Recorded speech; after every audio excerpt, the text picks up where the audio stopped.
कांची कलाप रुचिन लसन मुकुट कुंडल त्रिभंग ललित चारु कौस्तुभधारी कोटि मन्मत लावण्य हरिचंदन चर्चित परमानंद चिन्मूर्ति मधुर मुरलीधर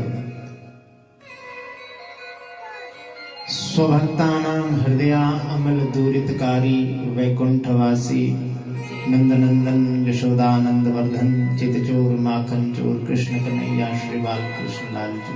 बोले बाल कृष्ण भगवान की। और इन्हीं वेद वेदांत विद्यानंद कंद श्री कृष्ण चरण मकरंद मिलिंद महानुभाव की वांगमय प्रतिमूर्ति श्रीमद् भागवत महापुराण। बोली श्रीमद् भागवत महापुराण की।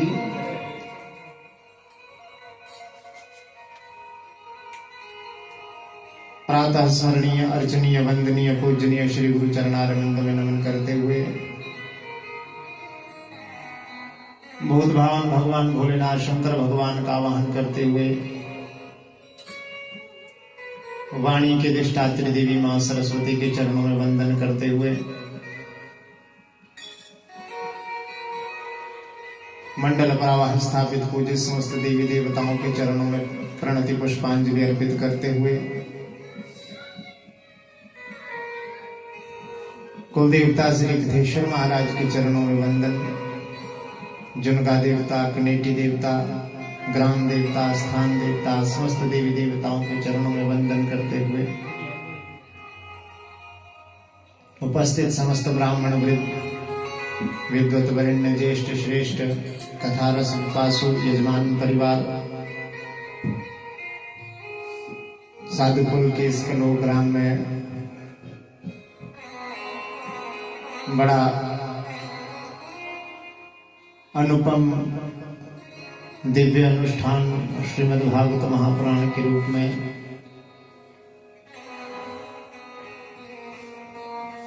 मूल पाठ के इस पारायण के मध्य भगवान की कथाओं की भी हल्की हल्की, कहीं भारी भारी, कहीं प्यारी प्यारी, कहीं मधुर मधुर, कहीं रसिक रसिक रसित रसित और भाव भंगिमाओं के साथ भगवान की अनन्य अनुपम कथाओं का हम सभी श्रवण कर रहे हैं। बोल गोविंद भगवान की। दिवंगत आत्मा ओम प्रकाश शर्मा जी की वार्षिक श्राद्ध के उपलक्ष्य पर उनकी धर्मपत्नी सुमन देवी जी, कर्मकर्ता उनके दिवंगत आत्मा के भ्राता राजेंद्र शर्मा, उनकी धर्मपत्नी रीना शर्मा, उनके भ्राता अशोक शर्मा, उनकी धर्मपत्नी ओम प्रकाश जी की बेटियां, दिवंगत आत्मा की पुत्रियां, बहन श्वेता, बहन राखी, दिवंगत आत्मा की बहनें,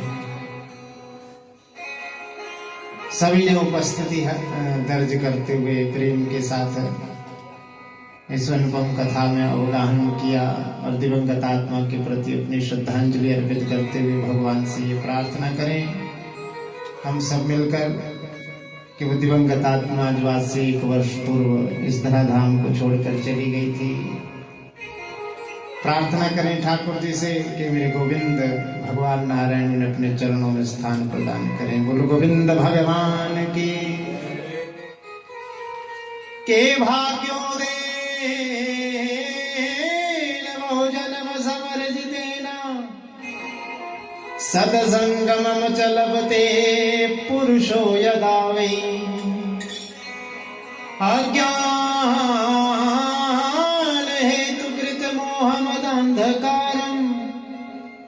नाशम विदाहि ततो उदयते विवेका। एक जन्म का नहीं, जब जीव के अनंतानंत जन्मों के पुण्य का उदय होता है तब जाकर कहीं जीव को भागवत कथाएं श्रवण करने को प्राप्त होती है, तब जाकर कहीं भगवान की कथाओं में जीव का व्यक्ति का मन लगा करता है, रति मति प्रीति हुआ करती है। और तब जाकर ही ऐसे सत्संग और ऐसे अनुष्ठान घर में हुआ करते हैं। नहीं तो बंधुओं भाव तो ऐसा भी है कि सकल पदार्थ है जग माही और कर्महीन नर पावत नहीं। संसार में सकल पदार्थ है, सब कुछ है, अच्छा भी है बुरा भी है। भगवान की कथाओं से अनुपम अच्छा और सुंदर क्या हो सकता है भाई जी? कुछ नहीं। लेकिन बहुतों को ये कथा भी रास नहीं आती और बहुतों को ये सत्संग भी रास नहीं आता। जो व्यक्ति कर्म से हीन होगा वो व्यक्ति यहां आकर भी प्यासा ही लौट जाएगा। महाराज बोलो गोविंद भगवान की। क्योंकि बंधु हम कहते हैं कि सत्संग का केवल एक अक्षर भी यदि, एक शब्द भी यदि हृदय पर पड़ गया और वो बात समझ आ गई, आगे का मार्ग सुधारने के लिए एक शब्द भी बहुत है। जैसे एक चोर था, वृद्धावस्था आ गई, वृद्ध हो गया, मृत्युशैया पर लेटा है, अपने पुत्र को ज्ञान दे रहा है। बेटा अपने पुत्र से कह रहा है कि बेटा जीवन में यदि अच्छे चोर बनना है तो 2-3 बातों का ध्यान रखना। पहली बात, यदि तुम्हें अच्छा चोर बनना है, देखो मृत्युशैया पर लेटा है, एक चोर अपने पुत्र को चोरी ही सिखा सकता है। वो अपने पुत्र को चोरी के नियम बता रहा है। बेटा 2-3 बातें ध्यान रखना। एक, पहली बात ये, यदि अच्छे चोर बनना है तो किसी धर्मशाला में नहीं जाना। कहां नहीं जाना? धर्मशाला। दूसरी बात सिखाई, बेटा यदि अच्छे चोर बनना है तो सत्संग में नहीं जाना। तीसरी बात बताई, बेटा यदि अच्छे चोर बनना है तो यदि कभी पकड़े जाओ तो मानना मत कि तुमने चोरी की है। 3 बातें बताई। पहली बात क्या? पहली बात बताई धर्मशाला में नहीं जाना कहीं। दूसरी बात बताई क्या? सत्संग में नहीं जाना, सत्संग नहीं सुनना। तीसरी बात बताई यदि पकड़े जाओ तो कभी मानना नहीं कि तुमने चोरी की। ये कहते कहते बताते बताते मर गया। पिता का स्वर्गवास हो गया और उस पिता का वो पुत्र चोरी करना शुरू कर दिया, प्रारंभ कर दिया। बहुत जगह चोरी करता, चोरी का माल लाता, घर घर भर दिए अपनी पत्नी अपने बच्चों को खूब आनंद से रखने लगा, क्योंकि चोरी का माल है ना जी, तो अपना घर भरता रहा। एक दिन कहीं चोरी करने गया, किसी घर में प्रवेश किया। प्रवेश करते ही चोरी कर रहा था तो घर वालों को यह ज्ञात हो गया कि घर में कोई चोर घुस गया है, और द्वारपालों को भी यह पता लग गया कि घर में कोई चोर घुस गया है। उस चोर को घेर लिया, पीछे से घर वालों ने और आगे से द्वारपालों ने, बोलो गोविंद भगवान की, घेर लिया। अब चोर को मुसीबत हो गई कि अब जाऊं कैसे, जाऊं कहां, भागू कैसे, भागू कहां। आगे कुआं और पीछे खाई, आगे से भागता हूं तो सैनिक पकड़ लेंगे, द्वारपाल पकड़ लेंगे, और पीछे से भागता हूं तो घर वाले पकड़ लेंगे। भगवती का ध्यान किया, जैसे कैसे भागा महाराज वहां से भागा। पीछे पीछे जो द्वारपाल थे, सैनिक थे, वो भी भागे। उन्होंने राजा को सूचना दे दी, राजा ने भी अपने सैनिक पीछे लगा दिए। महाराज भागते भागते एक घनघोर जंगल में पहुंच गया, और जंगल में पहुंचता है, क्या देखता है कि एक धर्मशाला उसे दूर से नजर आई, एक आश्रम से नजर आ गया। अब जैसे ही धर्मशाला के द्वार पर पहुंचा, उसकी आंखें खुली। पिताजी ने कहा था कि धर्मशाला में नहीं जाना, अब जैसे ही द्वार में पहुंचा, सोचा पिताजी से माफी मांग लूंगा, अभी के लिए तो बचनो है महाराज, तो प्रवेश कर गया, धर्मशाला में प्रवेश कर दिया। अब जैसे ही प्रवेश किया, अंदर कोई हमारे जैसे पंडित जी कथा सुना रहे थे महाराज, बोलो गोविंद भगवान की, अंदर कथा चल रही थी। अब जैसे ही अंदर देखा तो अंदर कथा चलती, कान में उंगली डाल ली। पिताजी ने बोला सत्संग नहीं सुनना, तो कान में उंगली डाल ली। कान में उंगली डाली, एक तरफ कोने में बैठ गया। अब बैठते हुए कहीं हाथ लगा तो कान से उंगलियां निकल गई। उंगलियां निकली तो व्यास जी कह रहे थे कि भक्तों सुनो, ये जो देवता होते हैं, इन देवताओं की परछाई नहीं होती। क्या कहा? इस शब्द को याद रखना कि देवताओं की परछाई नहीं होती। इतना कहा था, उसने झट से अपने कान में उंगलियां डाल ली और आंखें बंद करके पिताजी से क्षमा मांगने लगा। पिताजी क्षमा कर दो, ये सत्संग का एक वचन गलती से कान में पड़ गया, दोबारा नहीं सुनूंगा, ये गलती से हो गया, मुझे माफी दे दो, मुझे क्षमा कर दो। बार बार अपने पिता से मन ही मन क्षमा मांगने लगा। अब जब क्षमा मांगने लगा तो वहां पर जो चोर के पीछे सैनिक आए थे ना, उन्होंने पता कर किया कि किसी ने बता दिया कि वो चोर तो इस आश्रम में घुसा है। पीछे पीछे भागे भागे सैनिक आए, पहचान लिया, चोर की पहचान है, उसको पकड़ लिया, पकड़ के कारागार में डाल दिया। बोलो गोविंद भगवान की। कारागार में डाला कृष्ण, और जब कारागृह में डाल दिया ना, तो कारागृह में सारे सैनिक उसको खूब मारने लगे, पीटने लगे। पहले ऐसा नियम होता था कि जब तक चोर माने नहीं तब तक सजा नहीं दी जा सकती थी। जब तक चोरी का इल्जाम सिद्ध न हो जाए या चोर अपने मुख से कबूल न कर दे कि उसने चोरी की है, तब तक उसे सजा नहीं दी जा सकती थी। उसे मारते रहे। सैनिकों ने बहुत मारा, राजा ने भी मारा, मार मार के उसकी हड्डी पसली एक कर दी महाराज। जो ही आता सो ही मारता महाराज। बता तूने चोरी की है? तो पिताजी ने बता रखा था, बेटा मारना नहीं कभी जितने चोरी करेगी। बोले नहीं महाराज, मैंने कोई चोरी नहीं की। राजा ने भी सोचा लगता है इसने चोरी नहीं की होगी। उतनी क्षण में राजा ने एक नाटक रचा। राजा ने कहा कि जो चोर होते हैं ना, ये भगवान के बड़े भक्त होते हैं। पहले के समय में जब चोरी करने चोर जाते थे ना, आपने सुना है कि सेंध लगा के चोरी की? सुना है ऋषभ? किसके घर में सेंध मारी की? तो ये चोर लोग क्या करते थे? मुहूर्त देखते थे। पहले मुहूर्त देखकर ये निश्चित करते थे कि घर में किस कोने से चोरी करनी है, किस कोने की दीवार तोड़ के जाना है और किस तरह से दीवार तोड़नी है। त्रिकोण तोड़नी है, चतुष्कोण तोड़नी है, आयताकार तोड़नी है, गोल तोड़नी है, कैसी तोड़नी है, सारा मुहूर्त देख कर जाते थे ताकि पकड़े ना जाए। राजा ने कहा कि भगवत भक्त होते हैं, ऐसा करो किसी नटी को बुला लो, नाटककार को। नाटककारिका को बुलाया गया, एक स्त्री को।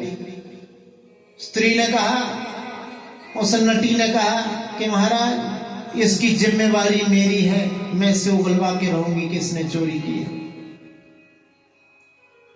क्या किया? चोरी। उसने क्या किया? नकली 2 हाथ तो थे, 4 हाथ और लगा लिए, 8 भुजाएं।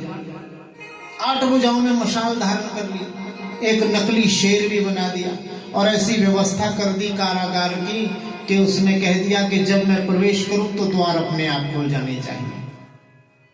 सारी व्यवस्था कर दी सैनिकों ने रात्रि में, और रात्रि में हाथों में मशाल लेकर अब जैसे ही उसने कारागृह में प्रवेश किया, अपने आप किवाड़ खुल गया। वो तो सारा नाटक था ना जी। अब जैसे ही खोला द्वार, हाथों की मशालें जल गई, और जैसे ही मशाल जली तो उस काल कोठरी में जहां पर गुप्त अंधेरा था, हजारों, जिस प्रकार से सूर्य चमक बैठते हैं, हेलोजन लाइट होती है जैसे, ऐसे प्रकाश उसके ऊपर पड़ा। और जैसे ही प्रकाश पड़ा, आगे क्या देखता है कि शेर पे सवार जगदम्बा खड़ी है महाराज। बोले जगदम्बा मैया की। देखा कि आगे जगदम्बा खड़ी, हाथ जोड़ लिए, जय हो मैया, प्रणाम आपको दंडवत करता हूं। नटी ने कहा, अरे भक्त, मुझे पता है कि तू मेरा परम भक्त है और मैं जान गई हूं, तू बता नहीं रहा है कि चोरी नहीं की है, तूने चोरी की है, पर चल कोई बात नहीं, राजा को ना सही मुझे तो बता दे कि तैने चोरी की है। मैया, अब ये पूछा मैया ने कि तूने चोरी की है तो मुझे तो बता दे, राजा को छोड़। राजा और सैनिक सब कान लगा के, मंत्री सब, महामंत्री कान लगा के बैठे मारे। जैसे ये स्वीकारे इसको दंड दे। अब जैसे उसने कहा कि मैया पूछ रही, हा दर्शन हो गए भगवती के, हाथ जोड़ लिए, मैया मैंने बस इतना ही कहा था। उतनी देर में उसकी दृष्टि पड़ी जगदम्बा की परछाई पर। नाटककार थी ना, परछाई पर जैसे उसकी दृष्टि पड़ी वैसे ही सत्संग का एक शब्द याद आ गया। क्या? कि देवताओं की परछाई नहीं होती। अब जैसे ही परछाई पर दृष्टि पड़ी उसने सोचा कि वहां तो पंडित जी ने ये बताया था कि देवताओं की परछाई नहीं होती, अब ये देवता यहाँ प्रकट हो रखा है, इसकी तो छाया है। अब जैसे ही देखा उसने कि छाया है, घूमकर अपनी आंखें ऐसे ऐसे घुमाई, देखा कि राजा भी कान लगा के सुन रहा है। अच्छा, अब जैसे ही देखा उस चोर ने कह दिया, भाई जी कि मैया मैंने चोरी नहीं की। अब जैसे उसने कहा कि इसने चोरी नहीं की, राजा को भी लगा कि इस वास्तव में इसने चोरी नहीं कर रखी, उसको वहीं छोड़ दिया, कारागार से मुक्त कर दिया। चोर बाहर आया जब कारागृह से बाहर आकर आज ये सोचने लगा,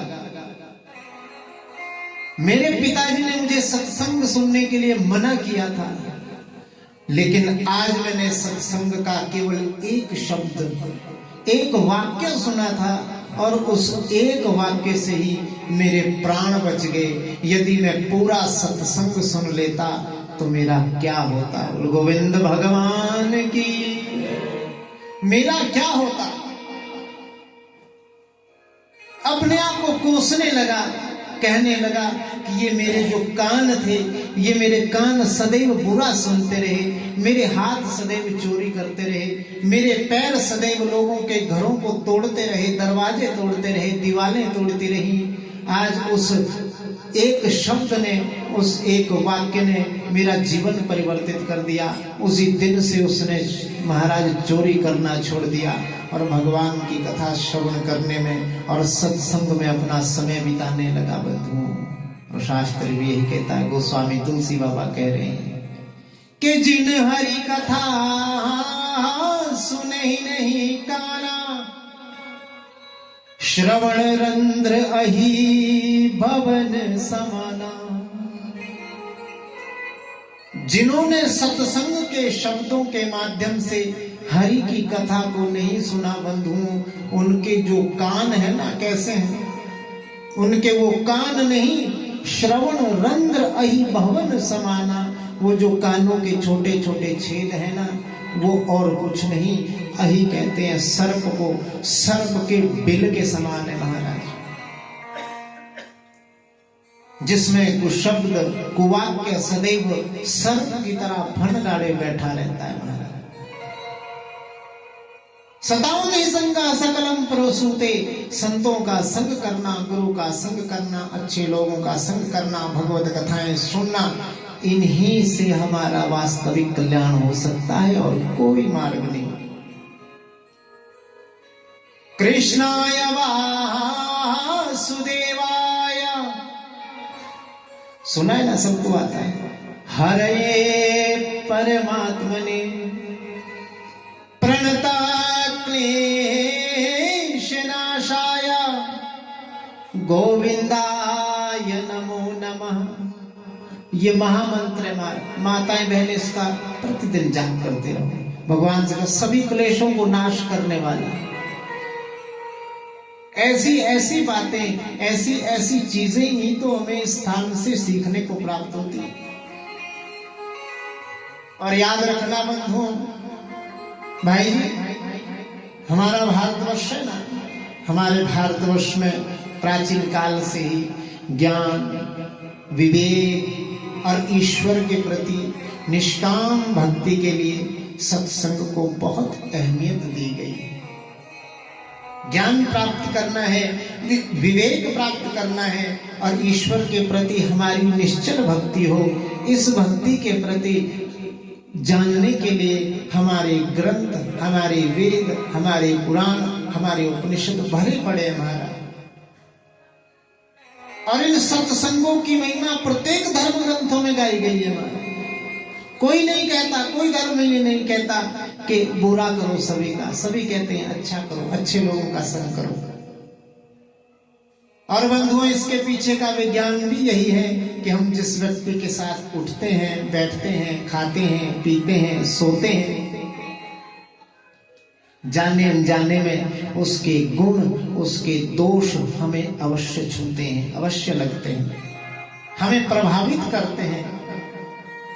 और हर व्यक्ति की पहचान इसी बात से की जाती है कि हम कैसे लोगों के साथ रहते हैं, कैसे लोगों के साथ उठते हैं, कैसे लोगों के साथ बैठते हैं। जिसकी नित्य प्रति चर्चा हो, जिसके विषय में लोग उल्टा सीधा बात करते हो, जिसके विषय में लोग बुरा ही कहते हो, यदि हम उनके साथ रहते हैं तो हमारे साथ भी वही व्यवहार लोग करेंगे, हमारे साथ भी जन वही व्यवहार करेंगे। इसीलिए हम कहते हैं बंधु, आधुनिक मनोवैज्ञानिक भी है ना, जो इस बात को मानते हैं कि हम जिसके साथ रहते हैं उसके गुण दोष आते हैं, ये आधुनिक वैज्ञानिक भी मानते हैं।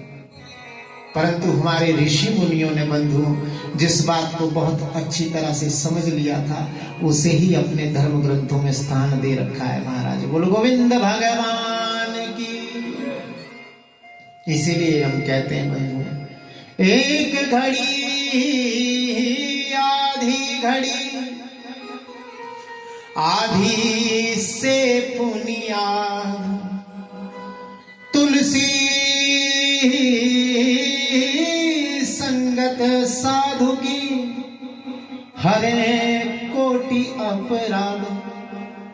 एक घड़ी, आधी घड़ी, आधी से पुनियाद, एक घड़ी नहीं बैठ सकते, आधी घड़ी, आधी घड़ी से नहीं, आधी से भी आधी घड़ी गुरु के सानिध्य में अपने आप को समर्पित करो तो अवश्य ही हमारे जीवन जन्म जन्मांतरों के, कल्प कल्पांतरों के, युग युगांतरों के जो कल्मश हैं, जो पाप हैं, जो रोग हैं, जो दोष हैं, वो सब समाप्त होंगे, इसमें संशय नहीं है।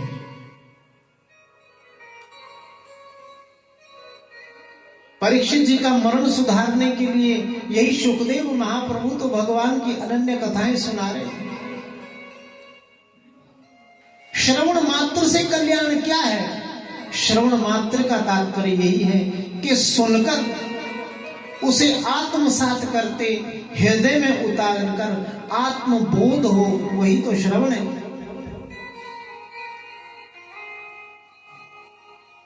भगवान श्री कृष्ण, भगवान बाल कृष्ण लाल का प्रादुर्भाव देव जी वसुदेव जी के यहाँ आंगन भाव के साथ गर्भ से, माँ देवकी के गर्भ से रात्रि में ही छोटे से बाल कृष्ण भगवान को छोड़ आए नंद बाबा के आंगन में। नैमिषारण्य के परम पावन तीर्थ पर शौनक आदि 88,000 ऋषियों को सूत जी महाराज जी कथा सुना रहे हैं।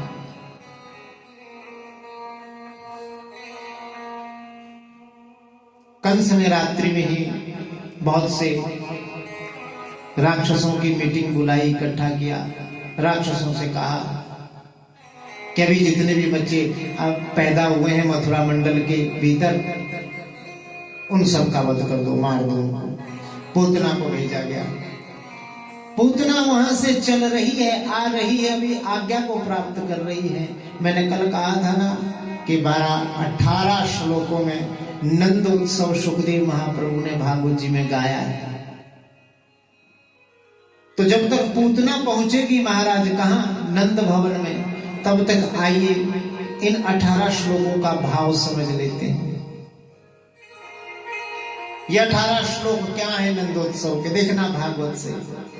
भागवत की दृष्टि से यदि हम देखें तो भागवत जी में कितने श्लोक है? 18,000 श्लोक। कितने? 18,000 श्लोक। और नंद बाबा ने कितने श्लोकों में नंदोत्सव गाया? 18 श्लोकों में। क्या मतलब? अर्थात 18,000 श्लोकों का जो आनंद है सुखदेव महाप्रभु ने इन 18 श्लोकों में डाल दिया महाराज। बोलो गोविंद भगवान की। और हमारे देखा जाए पुराण कितने? 18। बोलो कितने पुराण? ये तो 18 मेरे मुख से निकल गया, नहीं आपसे पूछना था कितने।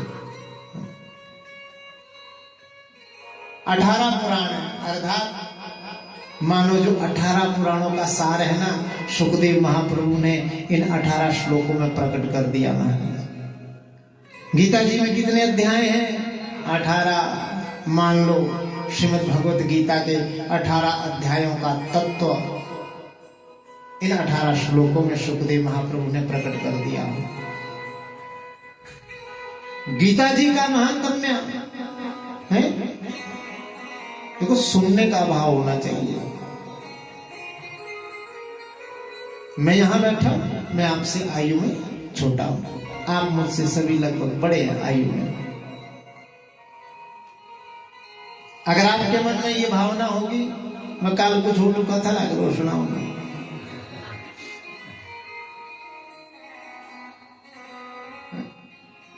तो बात नहीं बनेगी। मुझे आपने आवरणित करके हाथ में धागा बांध के इस व्यासपीठ पर बैठाया है, ये मेरा आसन नहीं है। श्री कृष्ण द्वैपायन वेद व्यास भगवान का स्थान है, पीठ है, उनका आसन है। इस आसन पे बिठाया तो यहां से मेरा आपका संबंध गुरु और शिष्य का हो गया। क्या संबंध हो गया? गुरु और शिष्य का। और मेरा ये कर्तव्य है जो व्यास जी ने कहा है, मैं वही आपको बताऊंगा। जिस दिन मैं यहां से बाहर कहूंगा उस दिन आपका अधिकार है कि मुझे उठा के बाहर फेंक के आए, क्योंकि मेरा अधिकार वो है जो व्यास जी ने मुझे आज्ञा दी है वो मैं कहूं। उल्टा सीधा कहने के लिए व्यासपीठ नहीं है। इसलिए हमारा शिष्य और गुरु का एक संबंध बन जाता है।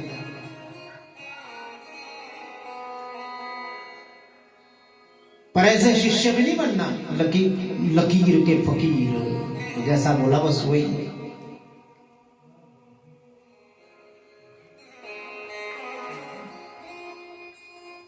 एक गुरुजी के पास शिष्य गए, कथा याद आ रही बड़ी प्यारी है जवान जी।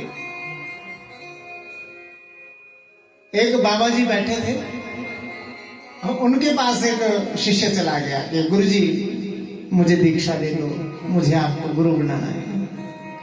गुरुजी ने कहा कहाँ चक्करों में पड़ रहा है, किसी और को गुरु बना दे ना। बस महाराज आपका नाम सुन रखा है, आपको ही गुरु बनाना है। तो पहले टालते रहे कि क्या करेगा मेरे को गुरु बना के ना, बस आपको ही गुरु बनाना है महाराज। पर कुछ ऐसा मंत्र दो बस महाराज। गुरु जी ने कहा ऐसा कर, तू भागवत पढ़ लिया कर। ना गुरु जी भागवत नहीं पढ़ेंगे। क्यों? हर साल होती है, हर जगह होती है भागवत, सुनते ही आ रहे, क्या भागवत पढ़नी। गुरु जी ने कहा कि तो रामायण पढ़ ले। गुरु जी रामायण भी ठीक ही है, पर सभी करते हैं रामायण, राम राम। आप तो कुछ और बड़ा बताओ, ऊंचा और ऊंचा बताओ। गुरु जी ने सोचा कि मेरे को चेला नहीं मिला, मेरे को गुरु ही मिला है। तो अच्छा बेटा भगवत गीता पढ़ लिया कर। बोले हाँ गुरु जी गीता कुछ ठीक है, ये बाकी तो चलो ऐसा ही है, बहुत होते, गीता कोई नहीं पढ़ता। हाँ गीता ठीक है, तो ठीक है बेटा गीता पढ़ लिया। गुरुजी जाने लगे। अरे गुरुजी रुको, कहाँ जा रहे, नीचे बैठो। बोले अब क्या हुआ? गुरुजी अब जब आपने दीक्षा दे ही दी है, आपने कह दिया कि भगवत गीता, तो अभी कुछ बताओ। हमको सुनाओ उसके बारे में। बोलो गोविंद भगवान की। अब उसके विषय में कुछ बताओ, सुनाओ। गुरुजी ने कहा कि बेटा देखो, आज तो पहला ही दिन है, तो आज तो जैसे यहाँ पहला दिन था, हमने आपको महात्म्य सुनाया भागवत जी का। क्या सुनाया था? महात्म्य। तो गीता जी का भी अपना महात्म्य है। तो गुरुजी ने कहा कि बेटा आज तो तुझे महात्म्य सुनाता हूँ। बड़ा भारी महात्म्य गुरुजी सुनाने लगे। चेला करने लगा, वाह गुरुजी, वाह गुरुजी, आनंद आ गया। गुरुजी कोई श्लोक कहते, कुछ बात कहते, चेला महाराज 1 फुट जमीन से ऊपर उठता, वाह गुरुजी, आहा, ऐसा तो किसी ने बताया नहीं। गुरुजी का जोश और फैला महाराज, जैसा मेरा फैल रहा है यहां से। गुरुजी और जोर से बोलते, लास्ट में कह लिया कि बेटा सर्वोपनिषदो गावो दोग्धा गोपाल नंदना। क्या कहा? सर्वोपनिषदो गावो दोग्धा गोपाल नंदना, के सभी उपनिषद गाओ, वेद, सभी उपनिषद वेद सब गाए हैं। दोग्धा अर्थात दूने वाला, गोपाल नंदना, और इन वेदों और इन उपनिषदों को दोहने वाला तो केवल गोविंद है, केवल भगवान है। वही इसके अर्थों को समझ सकता है और कोई नहीं समझ सकता। ये कहा, चेले ने बोला वाह गुरुजी, और आनंद आ गया। पूरा महात्म्य पढ़ा दिया गुरुजी ने। अंत में गुरुजी ने बोला केवल गोविंद भगवान की जयकारा लगाया। चेले ने बड़ी जोर से, जैसा आपने लगाया ऐसा ही चेले ने भी लगाया। तो बोले गुरुजी अब बाकी सब कल मैं चला। गुरुजी जाने लगे तो चेले ने फिर पकड़ दिया, नीचे बैठो गुरुजी, कहां जा रहे हैं आप? बोले क्यों? अचल तूने बैठा दिया है। गुरुजी पहले मैं जाऊंगा। और चेला उठा ऊपर महाराज। जैसे ही चेला ऊपर उठा, गुरुजी ने फिर चेले को पकड़ा, तू नीचे बैठ जरा एक बार। अरे मेरी मर्यादा, मेरे सम्मान के लिए कुछ पूछ ले मेरे से, ये कुछ समझ में नहीं आया तेरे। अगर कुछ समझ में नहीं आया तो मेरे को पूछ ले। चेले ने कहा गुरुजी आप कम समझाते थे, मैं समझता ज्यादा था। आप इतना नहीं समझा सकते जितना मैं समझता हूं।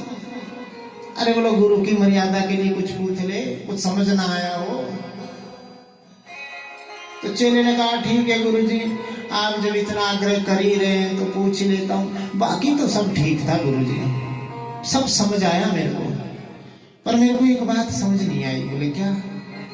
आपने कहा कि सर्वोपनिषदों गाओ दोग्धा गोपाल नंदना। ये सर्वोपनिषदों गाओ सब समझ में आया। आपने कहा दोग्धा गोपाल नंदना, ये 2 गधा कौन थे? दोग्धा अर्थात दोने वाला। चेला पूछ रहा है कि दोग्धा गुरुजी, 2 गधा कौन थे? गुरुजी ने बोला बेटा कोई नहीं थे। बोलो फिर? एक मैं गधा था, एक तू गधा था।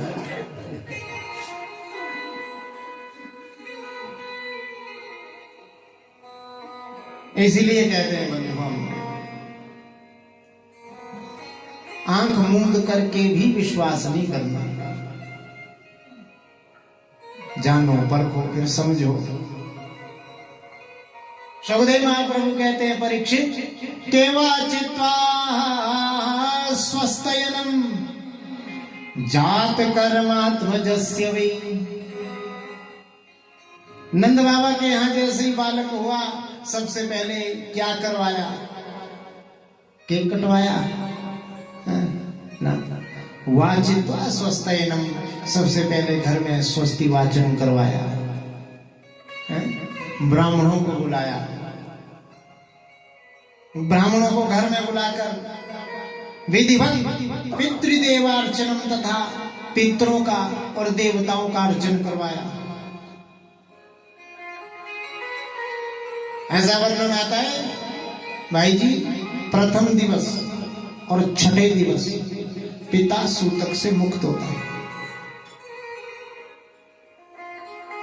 जातक का जो पिता होता है पहले दिन और छठे दिन। छठे दिन क्या होता है? बई बनो, गोबर की बनाते ना, षष्ठी देवी। उस दिन पिता समस्त सूतक से मुक्त होता है। क्यों? क्योंकि प्रथम दिवस पिता पितरों का और देवताओं का अर्चन कर लेता है। उसे उस समय दान करने का अधिकार है, नाल छेदन से पूर्व उसे अधिकार। स्वस्ति वाचन करवाया, ब्राह्मणों को बुलाया, और शास्त्र भी यही कहता है बंधु, याद रखना मेरी बात। न विप्रपादोदक कर्दमानि, न वेद शास्त्र ध्वनि गर्जितानि, स्वाहा स्वधाकार विवर्जितानि, शमशान तुल्यानि गृहाणि तानि। जिस घर में विप्रपादोदक कर्दमानि, जिस घर में ब्राह्मणों के चरण नहीं धुलाए जाते। क्या समझ रहे बात को? पंडित जी घर में आए, बढ़िया पंडित जी को घर में बुलाया, सारा कार्य किया पूरे दिवस। पंडित जी ने सायंकालीन या आते समय ब्राह्मण के चरण नहीं प्रक्षालन किए। याद रखना, घर में ब्राह्मण देवताएं कुल पुरोहिताएं सबसे पहले पैर धोने को जल दो। पैर धुलाओ, फिर उस जल को ऐसे नहीं फेंको, अपने घर की छत पे डालो। न विप्रपादोदक कर्दमानि, जिस घर में ब्राह्मण के चरण प्रक्षालन नहीं करवाए जाते। न वेद शास्त्र ध्वनि गर्जितानि, जिस घर में वेदों और शास्त्रों का उच्चारण नहीं होता, गान नहीं होता, पुराणों की कथाएं नहीं होती। वेद पाठ जिस घर में जो लोग नहीं करवाते, सुनना बात को ध्यान से। स्वाहा स्वधाकार विवर्जितानि, और जिस घर में स्वाहा अर्थात यज्ञ नहीं होते, हवन नहीं होता। स्वधा, जिस घर में पितरों का तर्पण नहीं होता, श्राद्ध नहीं होता, पिंडदान नहीं होता। जिस घर में ब्राह्मणों के चरण नहीं धुलाए जाते, जिस घर में वेदों शास्त्रों पुराणों का गान नहीं होता, जिस घर में हवन नहीं होता, जिस घर में तर्पण नहीं होता, पिंडदान नहीं होता, शमशान तुल्यानि गृहाणि तानि। सुखदेव महाप्रभु कहते, परीक्षित वो घर घर नहीं शमशान है महाराज। बोलो गोविंद भगवान की। यदि भगवान की कथाओं को मानते हो, यदि ये समझते हो और इस श्रद्धा भाव से बैठे हो कि भगवान की कथाएं सुनानी है और भगवान की कथाएं सुननी है,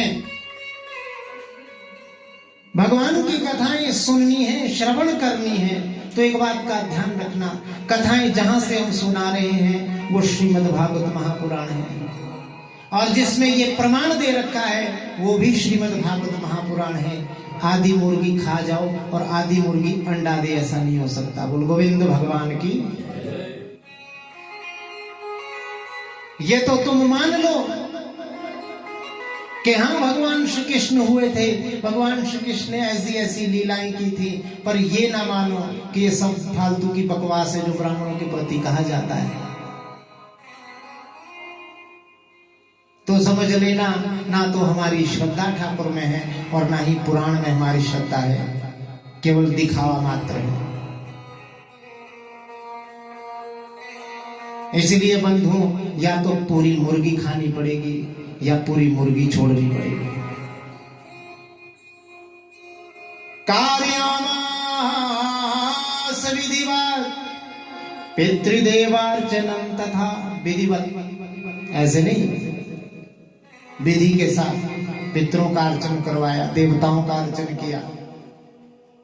उसके पश्चात धेनुनाम न्यूते पादत विप्रेभ्य समलंकृता, अलंकृत करके गौ का दान किया ब्राह्मणों को।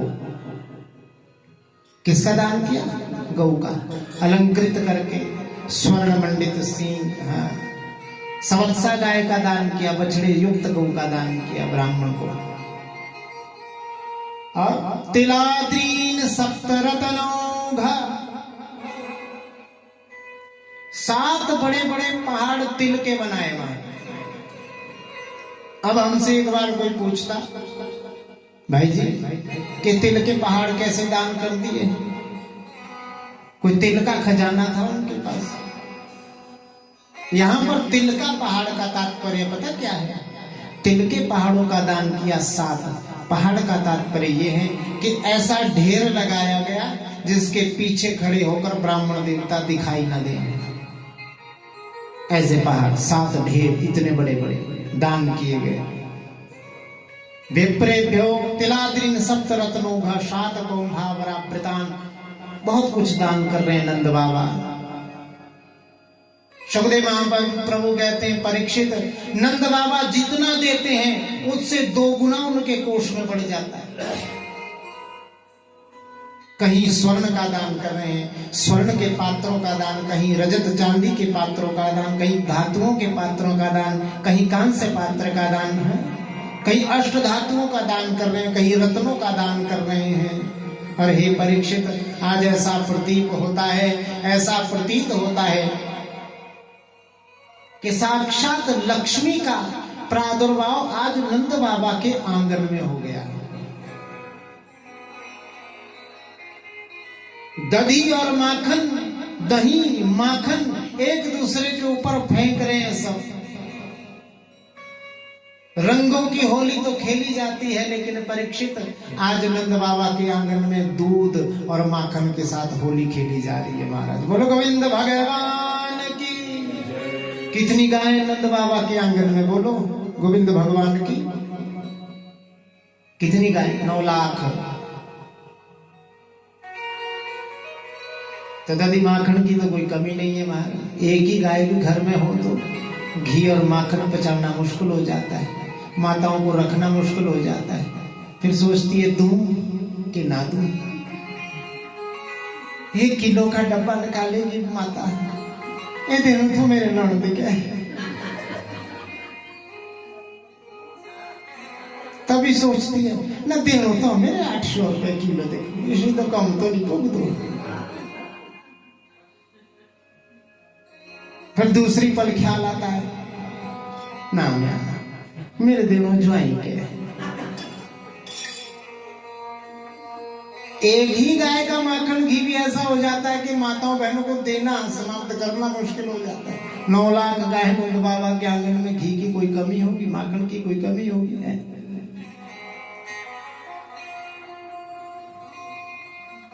नंद के घर में ऐसा आनंद होने लगा, इतना आनंद बरसने लगा है परीक्षित, मानो साक्षात लक्ष्मी नंद बाबा के आंगन में क्रीड़ा कर रही हो। बोलो लक्ष्मी मैया की।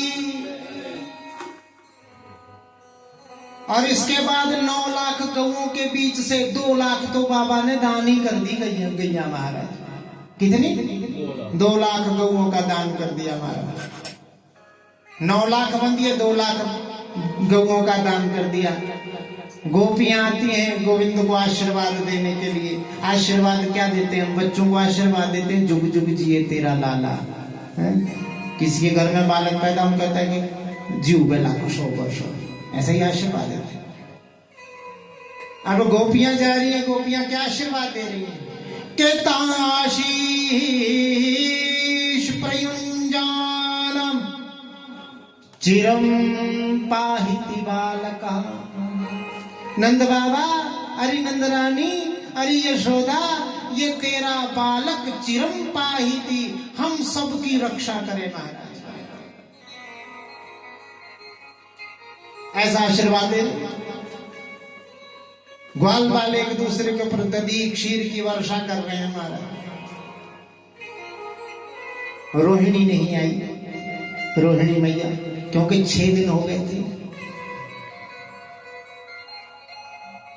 तो नंद बाबा यशोदा ने कहा, मन में विचार किया, और जो बलदाऊ जी महाराज है वो अपने पलने से देख रहे हैं कि मेरा छोटा भाई, देखो पूर्व रामावतार में जो बड़े भैया हैं वो छोटे होकर आए, और जो छोटे भैया वो बड़े होकर आए हैं।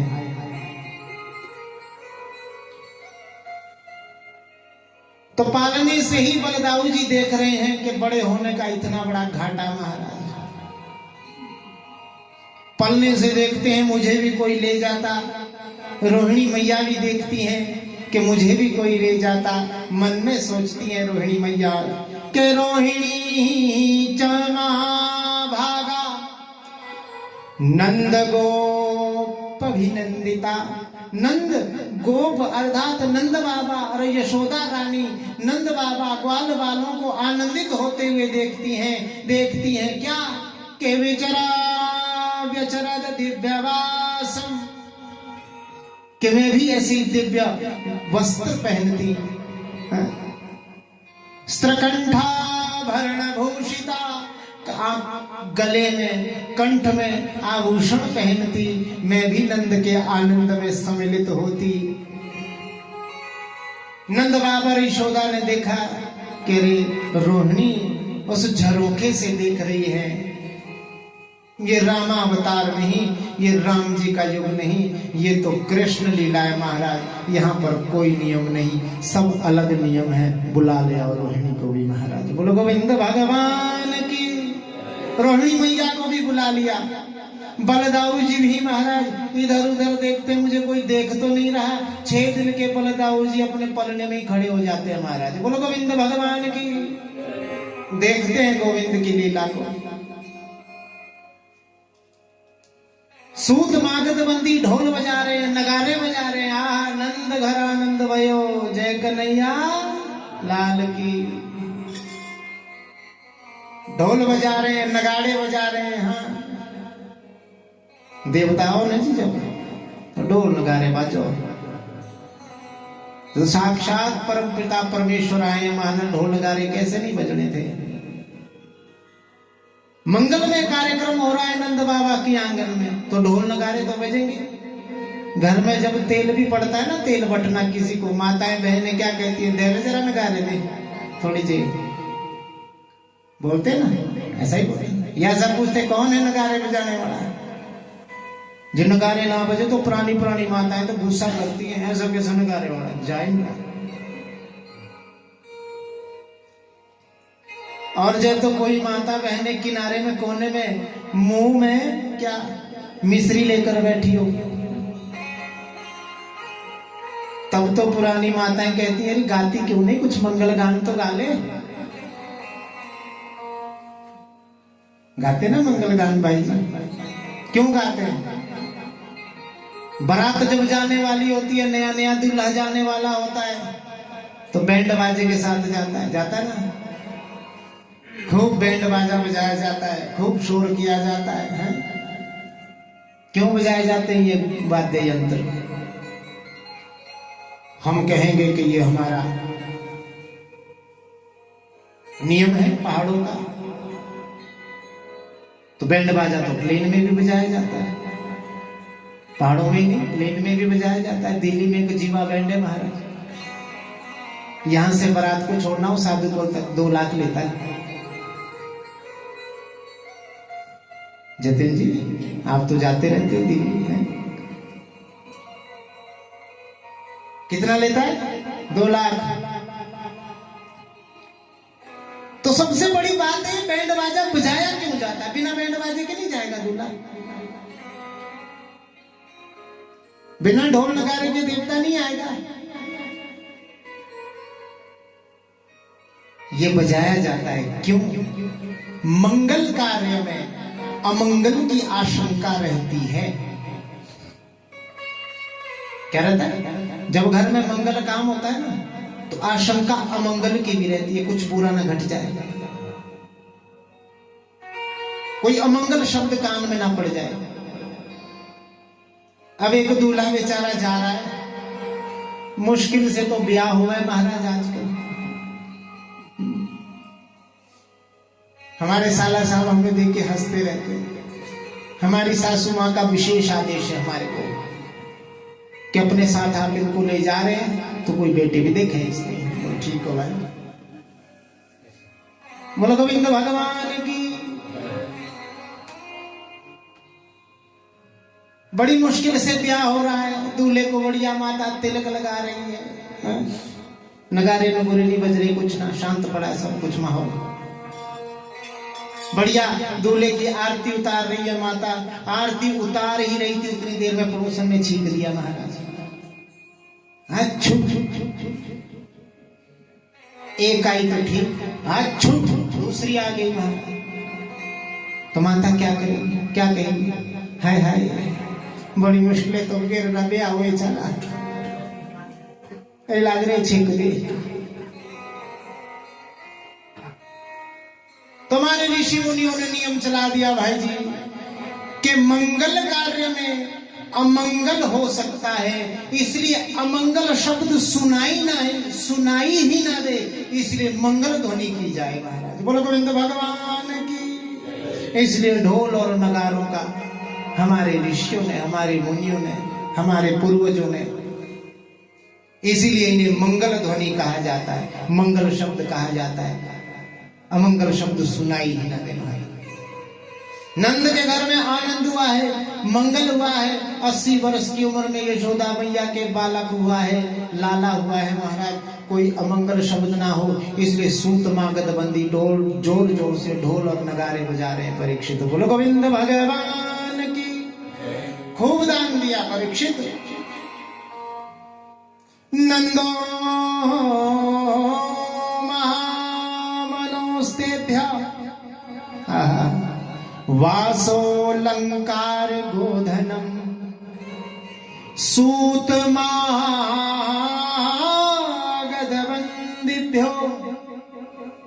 ये अन्ये विद्योपजीविना। सूत मागध बंदी महामना होकर नंद बाबा बहुत बड़ा मन करके, इतना आनंद नंद बाबा के हृदय में उमड़ रहा है, को इतना दान दे रहे, इतना दान दे रहे, इतना दान दे रहे, जितना देते हैं उतना ही बढ़ता जाता है परीक्षित। खूब दान दिया। पूर्व के द्वार के पास जाते हैं तो पूर्व के द्वार से स्वर्ण के पात्रों का दान हो रहा है।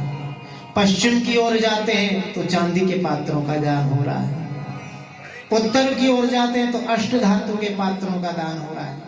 दक्षिण की ओर जाते हैं तो बंधुओं कांस्य पात्र, ताम्र पात्रों का दान चल हो रहा है। कोई स्वर्ण का पात्र लेकर जाता है मार्ग में आगे आगे, तो पीछे से कोई चांदी के पात्र लेकर जा रहा होता है। वो जैसे ही दोनों आपस में मिलते हैं, एक कहता है अरे तेरे पास तो सोने के पात्र है, कहां से लाए? बोले पूर्व के द्वार से। चांदी के पात्र वहीं छोड़ के महाराज पूर्व के द्वार की ओर चला जाता है कि वहां से सोने के मिलेंगे, चांदी की क्या आवश्यकता है। ऐसा नंद बाबा के आंगन में खूब धन लुटाया जा रहा है, खूब आनंद हो रहा है। उतनी देर में नंद बाबा को ख्याल आया कि कंस को वार्षिक कर भी देना है, क्योंकि कंस ने कर लगा रखा था। 9 लाख गौएं हैं नंद बाबा के आंगन में, तो जो भी माखन होगा महाराज सब मथुरा भेज दो। कहां भेज दो? कहां भेजो? बोलो। मथुरा। बोलते नहीं है, तब ऐसा लगता है कि मैं ही बोल रहा हूं।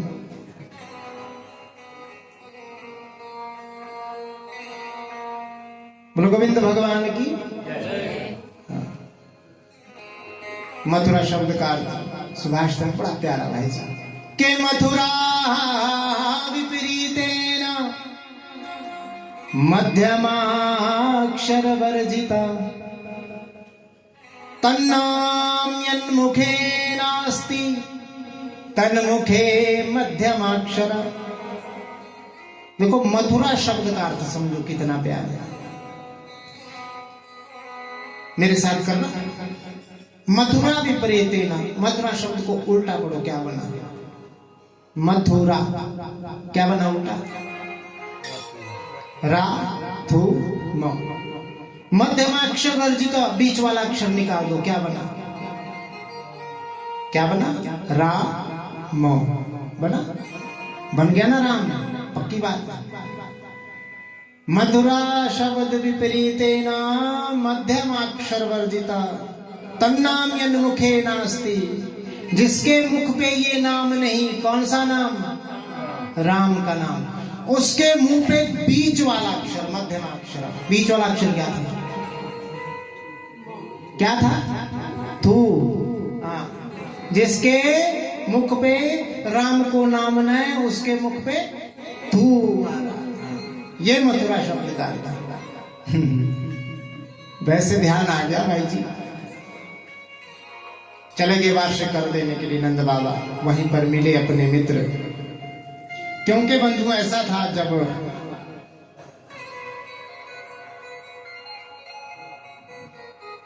उस कन्या का कंस ने मारने का प्रयास किया था, वो कन्या आकाश में चली गई थी अष्टभुजा रूप में, जगदम्बा रूप में। तो जब उस जगदम्बा ने कंस से कहा था कि कंस तुझे मारने वाला कहीं और पैदा हो गया है, तो कंस ने नंद बाबा बड़े भाव के साथ देवकी और वसुदेव जी को कारागृह से मुक्त कर दिया था कुछ दिनों के लिए। कंस को कर देने के लिए जब पहुंचे, कर देकर वसुदेव जी से मिले, तो दोनों की आपस में सुख दुख की चर्चा हुई। बहुत लंबा प्रसंग है हमारा। तो वसुदेव जी ने ही नंद बाबा से कहा था कि नंद बाबा आप यहाँ क्या कर रहे हैं, मुझे कुछ अनिष्ट की आशंका हो रही है, आप शीघ्र वापस चले जाएं। कहाँ? साधुपुर, फिर गोकुल। ये हमको भी नहीं रहते नाम याद, इसलिए आपसे पूछ रहे, हम भूल गए थे कि कहाँ गए वापस। बुरा नहीं मानना मेरी बात। बोले गोविंद भगवान की। इससे स्पष्ट होता है कि आप कथा सुन रहे हैं, नहीं तो बहुत लोग ऐसे भी कथा सुनते हैं और पता नहीं कहाँ है।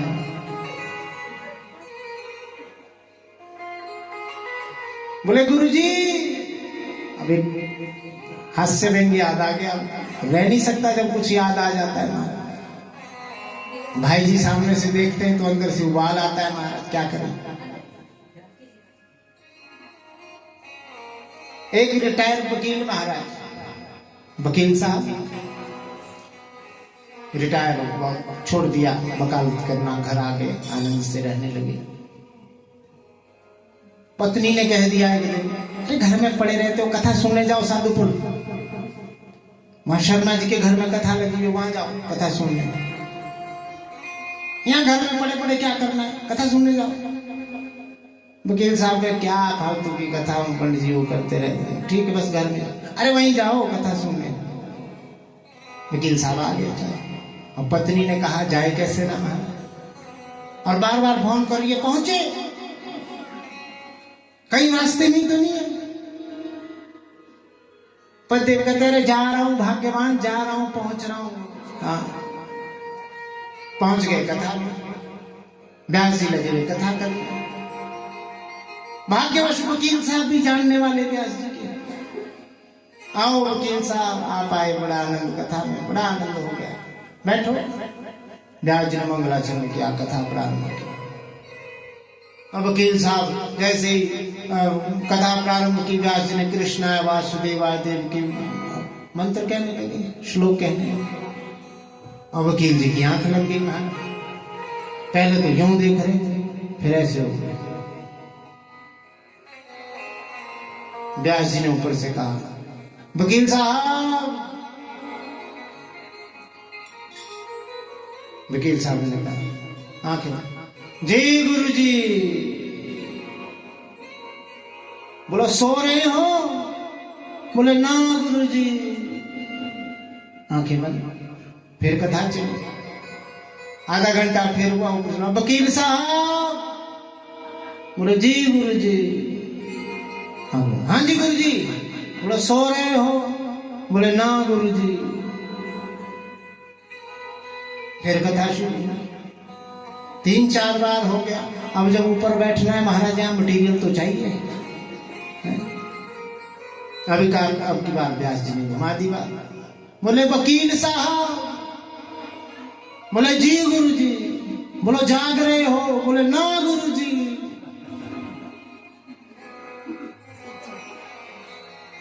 और गुरु जी वकील साहब सो रहे हैं। तो इसलिए हम कह रहे थे, बात थोड़ी मुड़ गई कहीं और ऊपर से निकल गई, अब ध्यान भी आ गया तो हमने कह दिया। तो भाव के साथ अभी तो हम आपको 1-1.5 घंटे का क्या कहते हैं उसको, ट्रेलर दिखाने आए हैं। थोड़ा सा आपको भगवान के, जब नारद जी को पूर्व जन्म का भास हुआ ना जी, पूर्व जन्म की नारद जी की कथा आती है, संतों के संग से, संतों के सानिध्य से वन में गए भगवान का भजन करने के लिए। भगवान ने अपनी हल्की सी झलक दिखाई और हल्की सी झलक दिखा के भगवान ओझल हो गए। तो नारद जी व्याकुल हो गए कि क्या हुआ, मेरे हृदय में जो भगवान प्रकट हुए थे कहां गए, क्या हुआ। तो भगवान ने आकाशवाणी की, नारद अभी मैं तुम्हें अपनी केवल झलक दिखाने आया था ताकि तुम मेरे प्रेम में इतने रस पिपासु हो जाओ कि तुम मेरा भजन ना छोड़ो। अगले जन्म में ये जब प्रलय हो जाएगा और जब सभी संसार मेरे अंदर समा जाएगा, फिर पुनः ब्रह्मा जी की गोद से तुम्हारा जन्म होगा। बोलो गोविंद भगवान की। और तब तुम निर्विवाद तीनों लोकों में घूमोगे, कोई तुम्हें रोकने वाला नहीं होगा, कोई तुम्हें टोकने वाला नहीं होगा।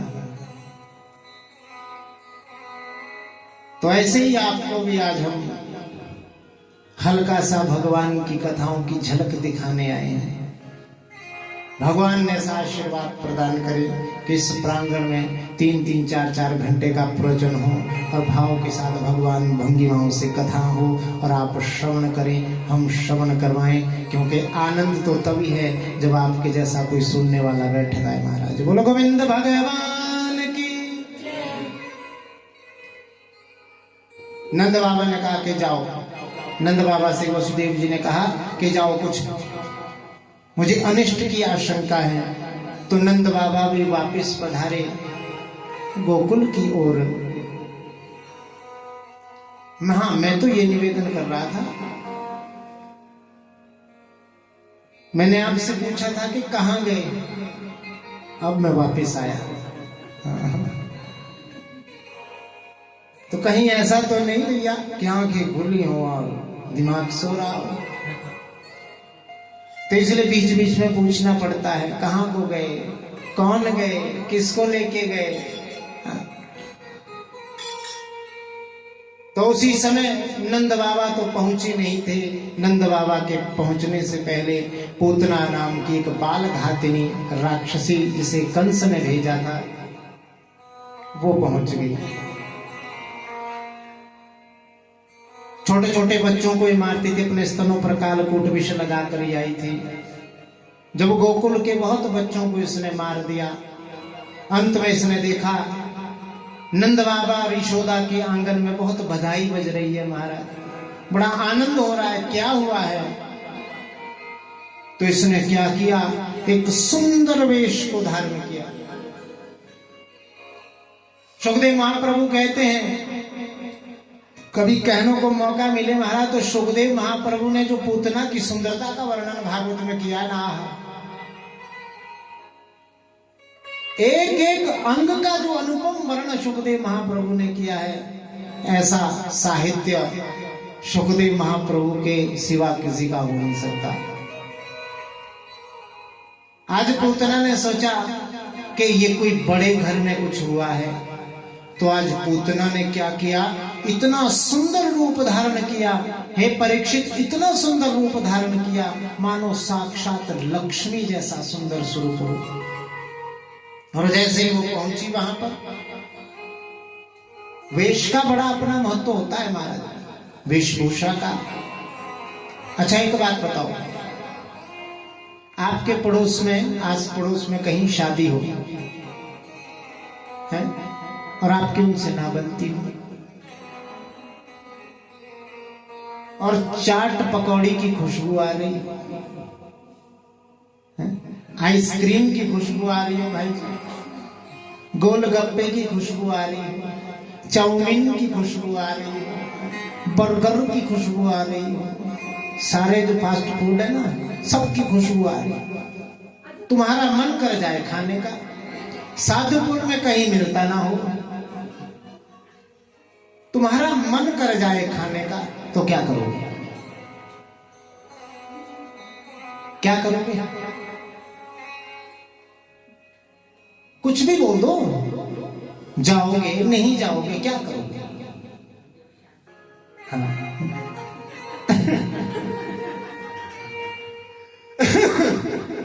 तब कौन सी बड़ी विशेषता है? अरे विशेषता तो तब है महाराज कि आप जाओ भी और सत्कार भी पूरा हो।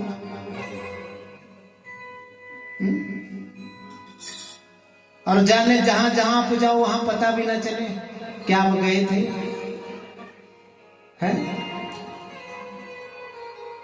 तो हमसे सुनो महाराज, बढ़िया गले में पहन लो 4-5 लाख का एक हार, हाँ बढ़िया सोने का है, हाथों में भी पहन लो कंगन, ठीक है, और 5-7 हजार की पहन लो साड़ी। क्या पहन लो? साड़ी, हाँ। और बढ़िया गुच्ची के पहन लो नीचे, वो क्या कहते हैं उसको, जूतियां, बिछुआ या जूतियां जो भी पैर में, गुच्ची की क्या बोलते हैं, उसकी पहन लो बढ़िया है, बढ़िया गुच्ची का हो पर्स, हमारा कंपनी का नाम है, महंगी कंपनी है, उसका पर्स धारण कर लो और घूंघट डाल लो यहां तक ना,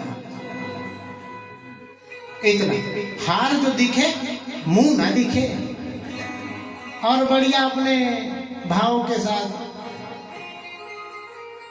यजमान दिवंगत आत्मा की छोटी बिटिया है ना जी, यहाँ बैठी है, कहाँ गई? हाँ यहीं बैठी है, ये गाड़ी चलाती है बहुत, हम तो देखा कि गाड़ी चला रही थी बहुत फास्ट, फर्राटे में। तो बढ़िया सी गाड़ी हो, थार,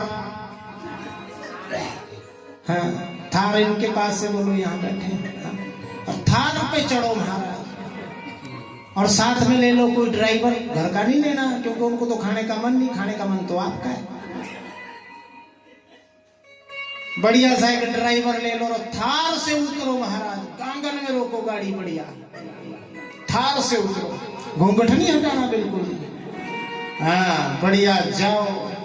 जैसे आप वहां पहुंचोगे आपका वेश ही इतना जबरदस्त होगा, बड़ी गाड़ी से उतरे हो महाराज, 9 लखा गले में हार पा रखा है महाराज, कंपनी के जूते, कंपनी का पर्स है, साड़ी भी बड़ी महंगी डाल रखी है, लड़के वाले सोचेंगे कि लड़की वालों की तरफ से, लड़की वाले सोचेंगे कि लड़के वालों की तरफ से, अंदर जाओ चाट पकौड़ी खाओ, मुंह पूछ के चले आओ महाराज, बोलो गोविंद भगवान की। कोई नहीं पूछेगा वेशभूषा का महत्व, कोई नहीं पूछेगा, यही तो वेशभूषा का महत्व है। तो ऐसे ही पूतना ने इतना दिव्य वेश धारण किया कि किसी ने उसको रोका नहीं, सीधी चली गई नंदरानी के पास। नंदरानी के पास पहुंची, आंगन में पहुंची, नंदरानी भी परेशान कि कौन सी गोपी आ गई, अब ये पूछूंगी कि तू कौन है, नाराज ना हो जाए, वेश ही ऐसा था हमारा, अनुपम प्रतिभा मुखमंडल पर झलक रही थी, हैं? अब पहुंच गई वहां, अब जैसे ही मन में सोचे कि मैं इस बालक को उठाऊं गोदी में, इसको दूध कैसे पिलाऊं, अब सोच रही है मन में। कुछ लोग हमसे पूछते हैं कि यशोदा मैया, नंदरानी जो है यशोदा मैया पागल हो गई थी, हर कोई दूध पिलाने आ जाए, ऐसा होता है कभी? पहले होता था कभी, वो भी परिवार की हो तो ठीक है, पिला देती थी, बड़ी माँ छोटी माँ अपना दूध पिला देती थी। अब कोई तीसरी बाहर से आए, आपके बच्चे को दूध पिलाए, आप पिलाने दोगी? कौन माता है पिलाने देगी? कोई नहीं पिलाने देगी। तो आज पूतना ने क्या किया, पलने में लेटे हुए मेरे गोविंद, करारविंदे न पदारविंदम मुखारविंदे विनिशेषयन्तम वटासपत्र सपुटे शयानम बालम मुकुंद मनसा स्मरामि। अपने करारविंद से अपना पदारविंद उठा रखा है, अपना पैर उठा रखा है और अपने पैर के अंगूठे को मुख में डाल रखा है और चुसर चुसर उस अंगूठे को पी रहे हैं। ये दृश्य जब किसने देखा? पूतना ने देखा। पूतना ने कह दिया यशोदा से, हाय हाय देख तेरे बालक को कितनी भूख लगी है? इसको तू दूध नहीं पिला रही है? पिलाएगी भी कहां से? 80 वर्ष की उम्र में तेरे बच्चा जो हुआ है, दूध होगा भी तो तुझे दूध पिलाना आता नहीं होगा। मैं बताती हूँ कैसे पिलाते हैं दूध, पिला लूं। नंदलाल को उठाया, अपनी गोदी में रखा, स्तनपान ये पूतना जो भगवान को करवाने लगी। भगवान ने भी परीक्षित, वर्णन आता है कि जैसे ही पूतना ने गोविंद को उठाया, गोविंद ने अपनी आंखें बंद कर ली। उसमें संतों के बड़े अनेक मत हैं महाराज, उन मतों को यदि श्रवण करना हो तो एक आधा आप श्रवण कर लो, जो मुझे सबसे प्यारा लगता है। वैसे तो भाव अनेक है कि भगवान ने क्यों आंखें बंद की। भगवान की एक है आंख है सूर्यलोक, एक आंख है चंद्रलोक। तो भगवान ने सोचा, चंद्रलोक और सूर्यलोक के अधिष्ठात्री देवताओं ने सोचा भगवान कहीं भेजना है तो भेज देना, पर सूर्यलोक और चंद्रलोक के दरवाजे इस दुष्टा के लिए आज से बंद हो गए। और जो सबसे प्यारा भाव जो मुझे लगता है कि भद्रम कर्णे विष्णुयाम देवा भद्रम पश्येमाक्षवीर्यजत्राः स्थिरैरङ्गैस्तुष्ट्वा सस्तनूभिर्वशेमहि देवहितं यदायु। भद्रम कर्णे विष्णुयाम देवा, वेद भगवान की आज्ञा है, क्या कानों से भद्र सुनना चाहिए, अच्छा सुनना चाहिए। भद्रम पश्येमाक्षवीर्यजत्राः, आंखों से अच्छा देखना चाहिए, भद्र देखना चाहिए। तो पूतना भद्र नहीं है, अच्छी नहीं है। क्यों? क्योंकि पूतना बाल घातिनी, ये छोटे छोटे बच्चों को मारने वाली होती है। पूतना किसे कहते हैं? पूतना, पूतना, पूत किसे कहते हैं? पूत कहते हैं पवित्र को, इनोसेंट। सबसे पवित्र कौन है? बालक। संतान सबसे पवित्र है, बालक जो पैदा हुआ है, उसके अंदर ना शोक है, उसके अंदर ना मोह है, उसके अंदर ना लोभ है, उसके अंदर ना काम है, उसके अंदर ना कोई विकार है। सबसे जो पवित्र है वो है बालक, अर्थात पूतना। ऐसे जो पवित्र बालकों का वध करती है वही पूतना है। इसीलिए भगवान ने अपनी आंखें बंद कर ली कि इसका दर्शन मात्र भी हमारे लिए ठीक नहीं। बोलो गोविंद भगवान की। भगवान ने ये आज्ञा दी, मानो भगवान ये बताना चाहते हैं कि जैसा देखो चित्र वैसा हो।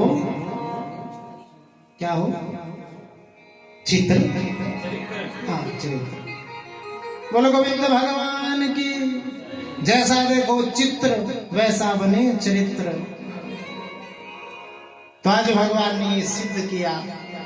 और जैसे उस पूतना ने गोविंद को अपने गोद में उठाया, जैसे ही पूतना ने अपना स्तन गोविंद के मुख में रखा, चुसुर चुसुर भगवान पीने लगे। और पहले तो भगवान ने पूतना का दुग्ध पिया, दुग्ध के बाद जो विष लगा था विष पी लिया। और हे परीक्षित, के गाढ़ं कराभ्याम भगवान प्रपीडयन् प्राणी समम रोष समन्वितो पिबत। रोष, भगवान ने क्रोध के साथ उस पूतना का गाढ़ं कराभ्याम, जोर से स्तनों को पकड़ा, पकड़कर उसका सारा विष दुग्ध पी गए, फिर विष पी गए और अंत में भगवान उसके प्राणों को भी पीना प्रारंभ कर दिया। बोलो गोविंद भगवान की। मर्म स्थानों में जब वेदना हुई, मर्म स्थान जब उसका फटने लगा तो कहने लगी मुंच मुंचम अलमिति प्रभाषिणी। अलम अलम, बहुत हो गया, बहुत हो गया, छोड़ दे, मुंच मुंच, मुझे छोड़ दे, मुझे छोड़ दे। भगवान ने कहा मौसी जी मुझे पकड़ना आता है, मैंने आज तक सबको जिसे भी पकड़ा उसे कभी छोड़ा नहीं। बोलो गोविंद भगवान की। जिसे मैंने पकड़ लिया मैं उसे छोड़ता नहीं, अब तो ठिकाने लगा के ही छोड़ेंगे महाराज। विकराल रूप धारण कर लिया, आकाश में उड़ी और भगवान को लेकर जैसे ही आकाश में उड़ने लगी, संपूर्ण प्राणों का चोषण भगवान ने कर दिया। आकाश मार्ग से धड़ाम से जमीन पर गिरी। तो हे परीक्षित, 6 कोस का जितना क्षेत्र था उस पूतना के शरीर से वृक्ष, लताएं, पत्र आदि सब नष्ट भ्रष्ट हो गया। 6 कोस यानी 18 किलोमीटर। बोल गोविंद भगवान की जय। 1 कोस 3 किलोमीटर का होता है, तो 18 किलोमीटर का शरीर था इस पूतना का। मानो अपने अंतिम संस्कार की व्यवस्था स्वयं कर गई महाराज। बोलो गोविंद भगवान की। सारे बाग नीचे चकनाचूर हो गए, और जैसे ही चकनाचूर हुए, पूतना का शरीर पड़ा है धरती पर, और गोविंद नंद का वो लाला उस पूतना की छाती पर अटखेलियां कर रहा है। सुखदेव महाप्रभु कहते हैं, परीक्षित, किसी के गले में सोने का हार होता है, वो अपने आप को बहुत धन्य समझती है। किसी के गले में हीरे का हार होता है, अपने आप को अभिमानी समझती है। किसी के गले में रत्नों का हार, नवरत्नों का हार होता है, अपने आप को सबसे बड़ी समझती है। लेकिन धन्य है पूतना का वो हृदय, पूतना की वो छाती, जहां पर स्वयं नीलमणि गोविंद हार बने बैठे हैं महाराज। बोलो गोविंद भगवान की। बोलिए नंद के लाला की।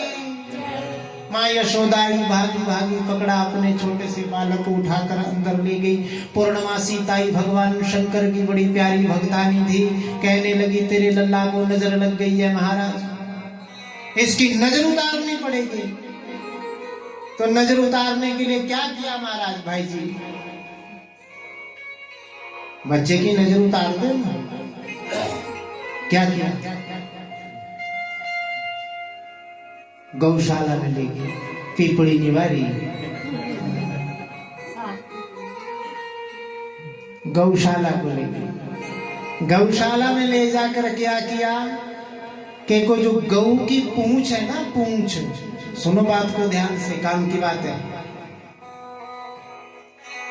बच्चे को नजर लग जाए, कभी रोना शुरू कर, कई बार बच्चे होते हैं ना, रोना शुरू करते चुप नहीं होते, नजर लग जाए, आए बुलाए बालक को लग जाए, तो गौशाला में ले जाओ। पहाड़ी गाय होनी चाहिए, जर्सी गाय नहीं। हाँ। जर्सी गाय की पूंछ से झाड़ा दो, कल को मेरे को गाड़ी दो। पहाड़ी गाय की गऊ की पूंछ से महाराज झाड़ा देना बड़ा प्यारा है। 10वां स्कंद, याद करो, नोट कर लो बात को। 10वां स्कंद पूर्वार्ध, अध्याय 6। कौन सा अध्याय? 6वां अध्याय। 6वें अध्याय का 24वां, 25वां, 26वां, 27वां, 28वां, 29वां श्लोक याद कर लेना। अपने पुरोहित जी से संपर्क कर लेना, उन पुरोहित जी से फोटो ले लेना, फोटो स्टेट ले लेना। यह आपके पुरोहित जी जतिन जी की जिम्मेदारी महाराज। बोलो गोविंद भगवान की। बहुत अच्छे महाराज, आप जो कहेंगे वो करेंगे, अवश्य करेंगे। इनके मुख पे कभी ना नहीं सुनी होगी आपने। हाँ, तो ये श्लोक है, इन श्लोकों को लिख लेना। जिन श्लोकों से गोविंद का कष्ट दूर हुआ, हमारा कष्ट कैसे नहीं होगा? जिन गौ माता की कृपा से गोविंद का कष्ट दूर हो गया। और ऐसा करना अब तो संभव नहीं है। पहले तो गौमूत्र से स्नान करवाया गया गोविंद का, ठाकुर जी का। स्नान नहीं करवा सकते, नहीं करवा पाओगे। पंचगव्य बना लेना या गौमूत्र ले लेना, बालक को उसका छींटा देना, है ना। पहले गौमूत्र का छींटा देना, उसके पश्चात गाय की पूंछ से इन 7 श्लोकों से झाड़ा देना। श्लोक क्या है? के इंद्रियाणि ऋषिकेश प्राणान्नारायणोऽवतु श्वेतदीपं पतिश्चित्तं मनो योगेश्वरोऽवतु। ये श्लोक आते हैं। कृष्ण गर्भस्तुति बुद्धिमान भगवान पर आदि ये श्लोक है। इन श्लोकों का उच्चारण किया गया, भगवान को झाड़ा दिया गया और भगवान हंसने लगे। वाह क्या बात है! क्यों हंसे ठाकुर जी? बोले मेरे ही नाम से मेरे को झाड़ा दे रहे हैं। ठाकुर जी हंसे कि मेरे ही, क्योंकि इंद्रियाणी ऋषिकेश, मेरे बालक की सभी इंद्रियों की रक्षा ऋषिकेश भगवान करें। भगवान का नाम प्राणान नारायणो वतु, मेरे बालक के प्राणों की रक्षा नारायण करे, ये भी भगवान का नाम है? श्वेत दीपम पतिश्चित्तम, श्वेत द्वीप के वासी कौन? गोविंद नारायण मेरे बालक के चित्त की रक्षा करें।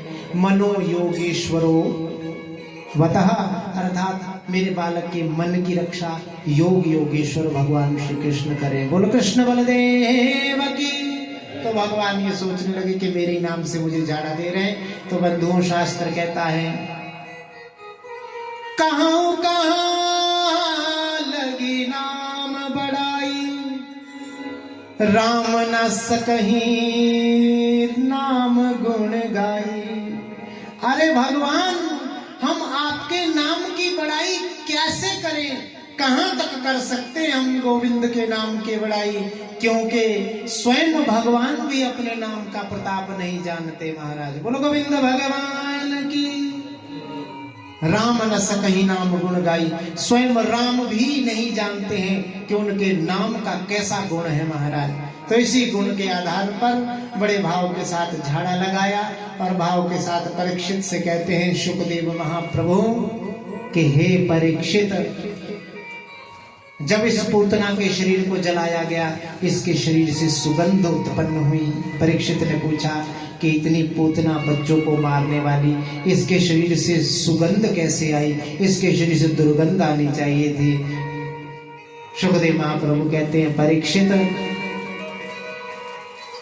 जो स्वयं ठाकुर के हाथों से परम गति को प्राप्त हुआ हो, जिसकी छाती पर बैठकर बाल गोपाल ने क्रीड़ा की हो और स्वयं जिस ठाकुर ने जिसका दुग्ध पान किया हो, उसके शरीर से दुर्गंध कैसे आ सकती है? तो इसलिए हे परीक्षित, के हो पकीयं स्तन कालकूटम जिघांसयाप्ययदप्यसाध्वी लेभे गतिम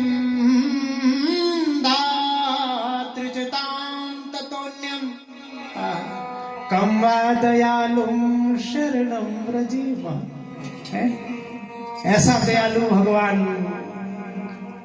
जो अपने स्तनों पर कालकूट विष लगाकर आई थी, है? उसको भी मेरे गोविंद ने अपनी धात्रुचिताम ततोन्यम, अपनी माता से भी ऊंची गति प्रदान की। अरे हे परीक्षित, यएता पूतना मोक्षम कृष्णस्यार्भकम् अद्भुतम् शृणुया श्रद्धया मर्त्यो गोविंदे लभते रतिम्।